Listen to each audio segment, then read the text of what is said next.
Hey, and welcome back to the podcast. Kerry Mensior is here, and he is a 30-year law enforcement veteran, and he is the face of change in how first responders and K through 12 educators communicate with the people they serve. Now, how is that? Well, Kerry has curated a revolutionary set of tools that allow you to quickly develop rapport, effectively communicate, de-escalate, and negotiate with people in all situations, including people in emotional crisis. So, Kerry, glad to be speaking with you. Robert, I'm glad to be here, and it's an honor to spend some time with you. You and I have worked together remotely. We've never even met in person. That's the funny thing. We've never met in person, yet I've enjoyed working with you through the years. So it's good to be with you. Likewise, and it goes both ways, and it's so fun because that whole idea of that radio DJ that you always listen to, or that talk show host that you see every night for years, and it's like kind of that weird like middle ground where like you feel like you know them just as much as some people you know in real life, and so it seems way more commonplace now with the internet and YouTube and podcasting. So I feel like I know you as well, and excited to jump into what you've accomplished. So tell us about you. Like, we gave you a little bit of an intro, a little bit of a warm up, but what is Mr. Kerry all about? What's the elevator pitch? What is your passion and focus? I think it can be summed up in public service. I've been every first responder that there is. I started out when I was 17 years old. I ran off, joined the Navy. I spent 9 years on nuclear-powered submarines, punching holes in the ocean. Did 8 deployments. After that, I became a firefighter. Still am an emergency medical technician. Been one for 35 years. And then I did 30 years in the police department. And now what I do is through all of those experiences, being a trainer for over 40 years, I'm a college professor here in San Diego. With all of it, ultimately the common through line that I found was communication. And we see such a breakdown in communication in so many different areas. I mean, shoot, you go into the grocery store parking lot to pick up a gallon of milk, and there's somebody in conflict over a parking spot or over the self-checkout line. And so ultimately what I do is I help people communicate better. And that focus is mainly on the schools and first responders because that's been my life. At the same time, there's a lot of businesses that come to IDEA, the International De-Escalation Association that I run. It's a 501c3 nonprofit. They come to us because they're like, hey, we see the correlation between how a cop has to deal with somebody under stress and how we have to deal either internally, our team under stress, because we're under a deadline or we're under KPIs that we need to meet. We got to get these metrics, whether it's a promotion or just keeping our job or making their shareholders happy, whatever the situation is, there's a correlation there, and they see that through line. And the through line also extends to marketing. Because if you don't connect with your client, they're not going to buy from you. In fact, Jolly Group did a study.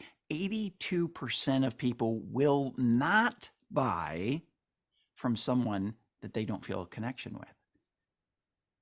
Interesting. And so what we do is we focus on the schools and the first responders, because I truly believe the people that are out there serving the public need the help the most. And so that's where we direct our efforts. We also help out some business owners as well.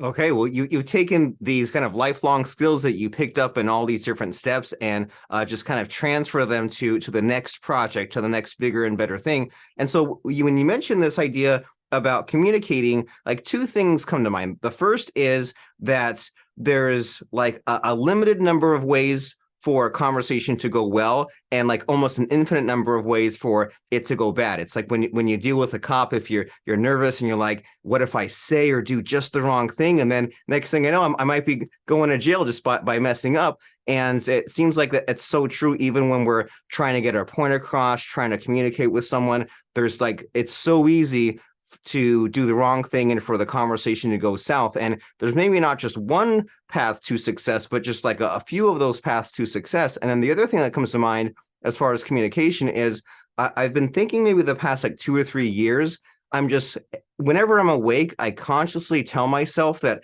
I need to just like push like 20 or 30% more positive than my caveman brain wants to be. Like my caveman brain wants to be yelling about that parking space or wants to be angry, and I just tell myself like be positive and slow down your thinking and be more deliberate and just try to be like a calmer, more enlightened individual. And in the moment, it doesn't really make a lot of sense. But then looking back on, and we've all had situations where we reacted poorly. And it kind of, I think it's like it reminds me of like that show Cops that used to be on, where like you'd see a situation and you were like, how is this about to go bad? So that's just what comes to mind as far as this communication thing, that it's kind of delicate and it's something we all need to be paying attention to. Well, you bring up a couple of really good points and examples. Let me take the first one first. The paths, the different paths a conversation can go. I'm going to greatly simplify it, because when we break it down, we keep it simple, then it's when we're under, especially when we're under stress, or we're not sure what to do, in that little voice inside of us that is the CEO of your self-doubt company.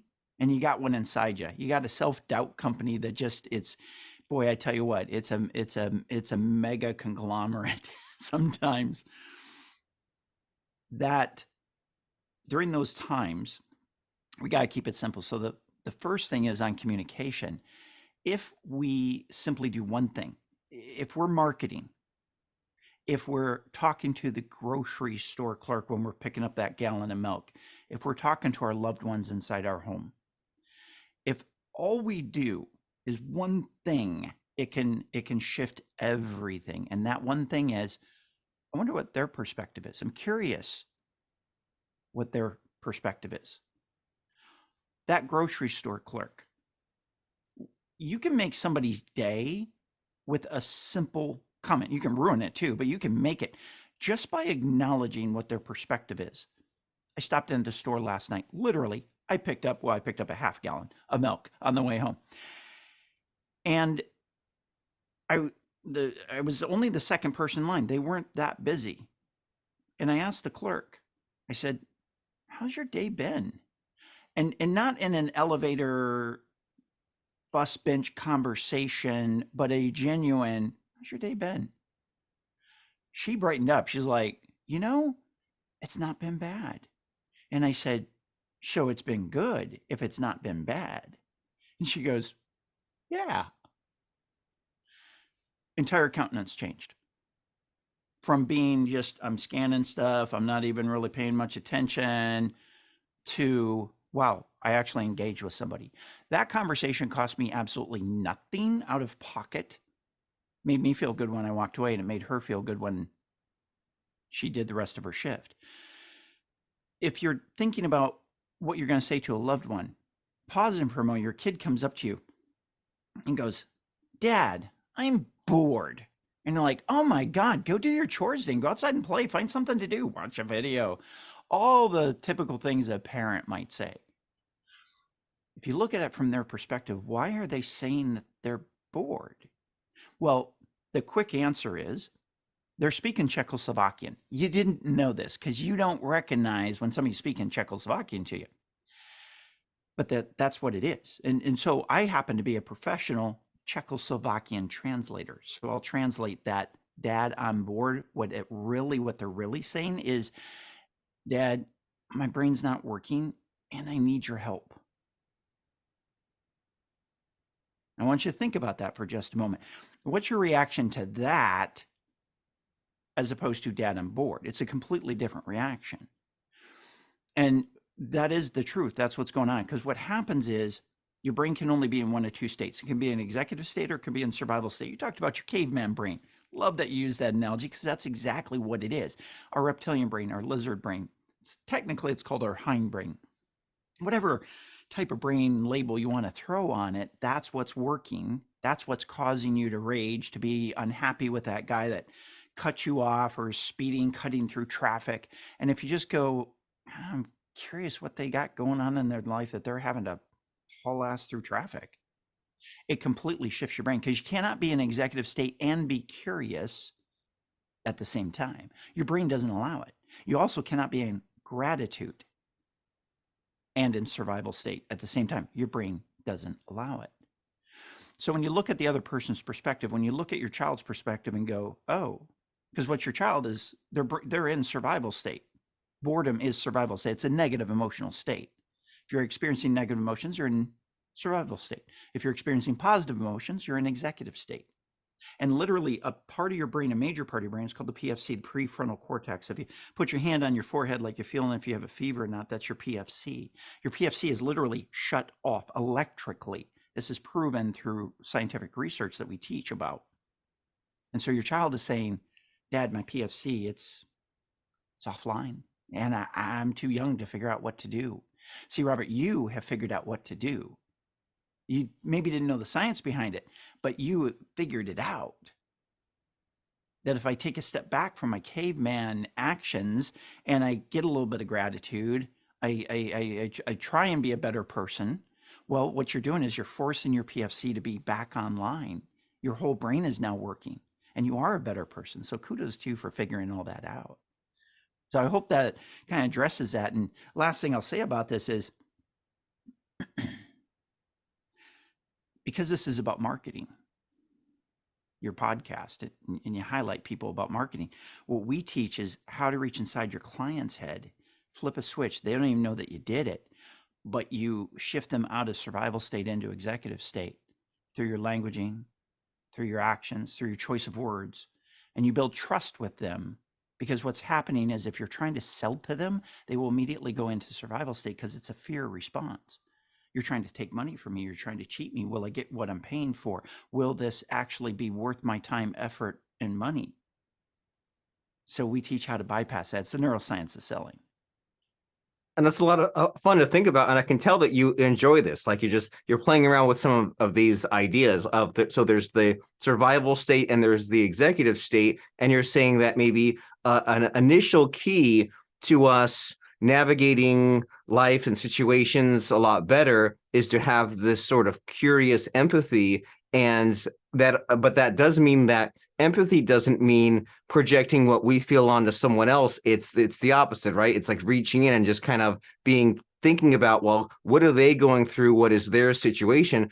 And for some reason, I don't know, the pathways of my brain, the branches here are kind of going into this area of when I'm in like a stressful situation, something that helped me. And again, I'm thinking about maybe like all these lessons took way too long in life for me to figure out, but there's this idea of maybe like sorting out the situations, right? And there's sometimes when most of the time in a situation, you don't need to react. You don't need to decide. You don't need to do anything different. Just kind of take it for what it is and maybe change your perception of it. And there's maybe the much smaller times when that survival mode maybe is necessary temporarily. But I think that an adjustment I had to make at some point was I used to think like 80-90% of the situations required me to act and decide and to react and all those things. But really it's more like 20%. It's kind of like when like your wife or your girlfriend comes to you with a problem, and here we are saying like, oh, do this and let me suggest solutions, and maybe they just want to empathize with you. So that's kind of where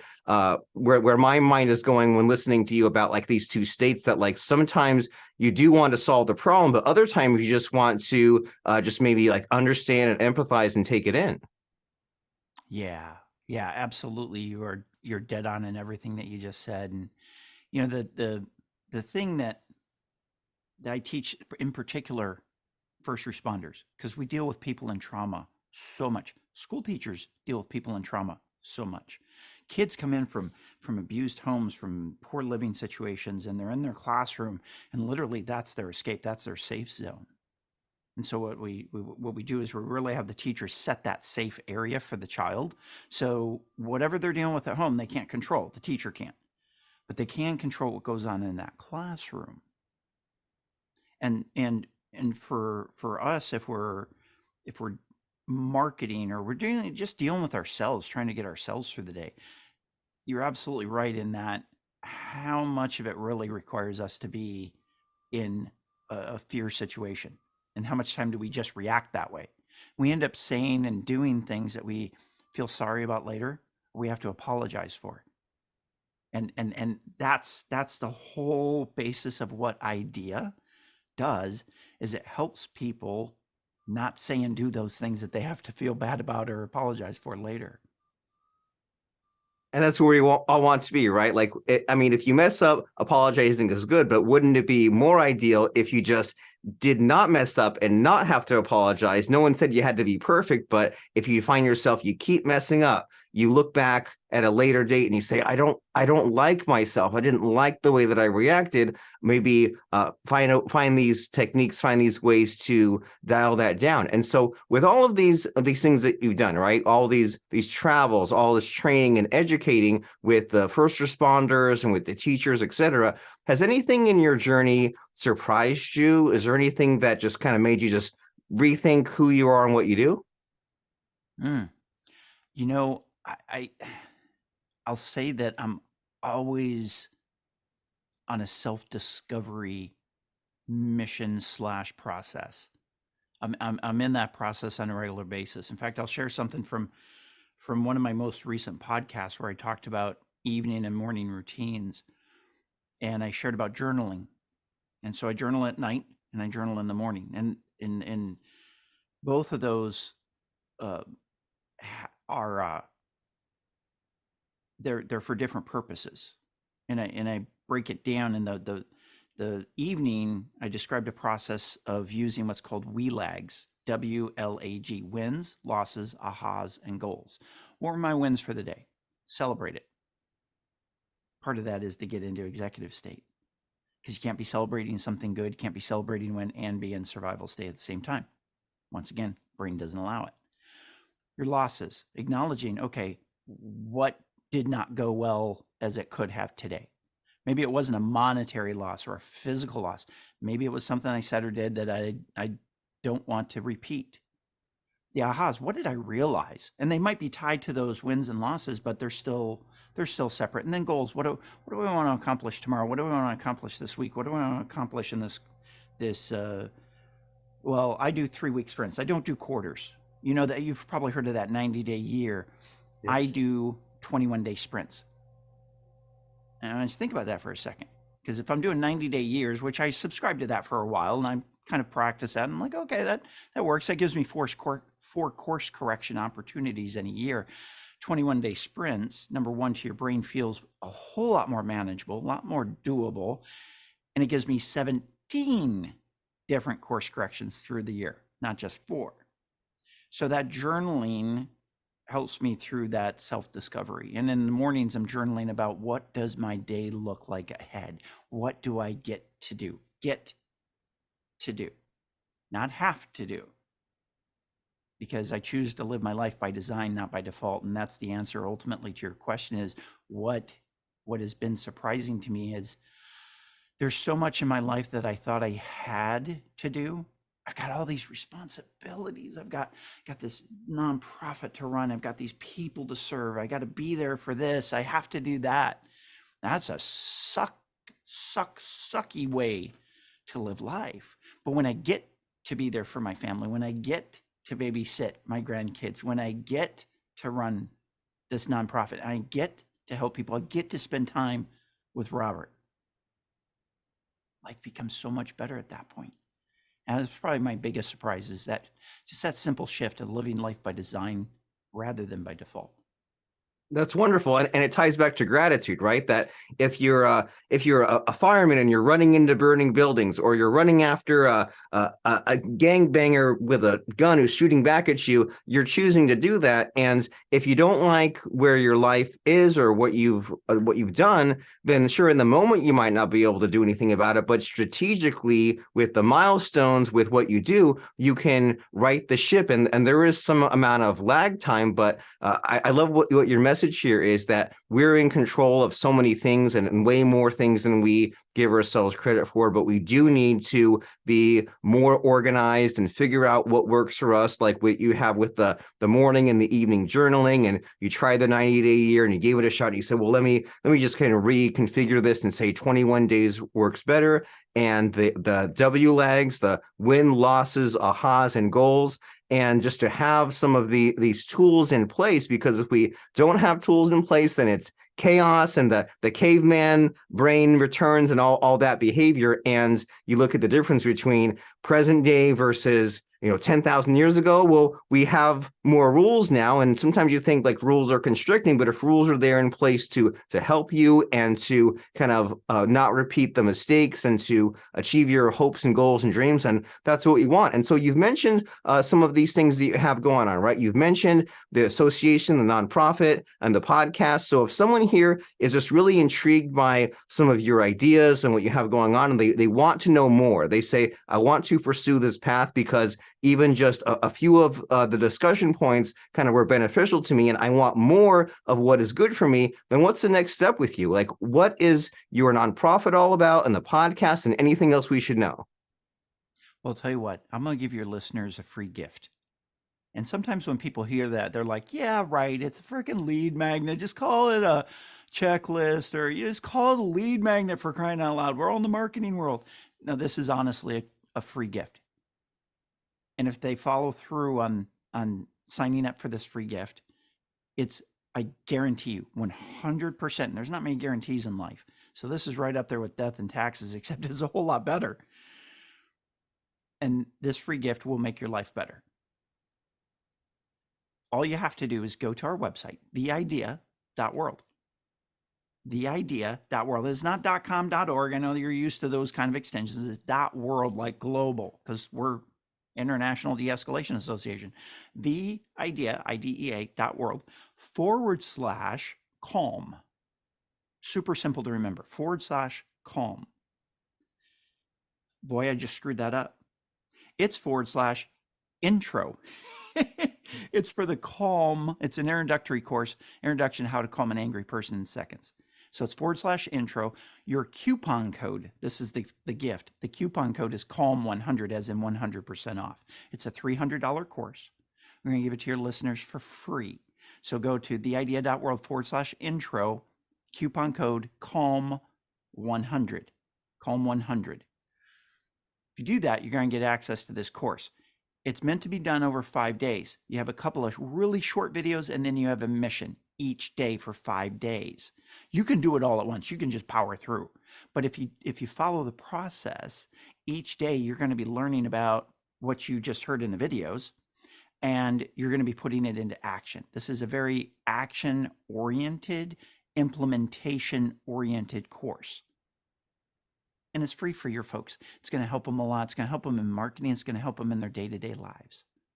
Wonderful. And as you've been saying in our conversation, it's all connected, right? You figure out a way to communicate better, and it affects your marketing, and vice versa, and it affects your emotional state. And it's just always a good idea to be being self-aware. And I see that a lot in what you do, and even the way that you communicate some of these things, where there's the idea of kind of like thinking about what you want to say and what your message is and what your purpose is, and just like revisiting it and going through those repetitions. So that way you can maybe poke holes in it and say, I know that you've heard this, but this is different. And I know that when I say this, then your immediate reaction is that. And you kind of are good about like adding the humor and adding the jokes. And just you hear a lot about this when you have like teachers talking to troubled kids and things like that, right? When the kids are jaded or they come to assumptions, and I'm picking up on this kind of the playfulness that you have of just like re-examining the ideas and knowing what the initial knee-jerk objections would be, and just like having a little fun with it. And that's kind of a marketing lesson I get from that. And so one more time, there was a few steps in that call to action. So what's the URL and the coupon code, just to make sure we get it? Thank you for clarifying and making sure we got that. It's theidea.world /intro. And the coupon code is CALM100.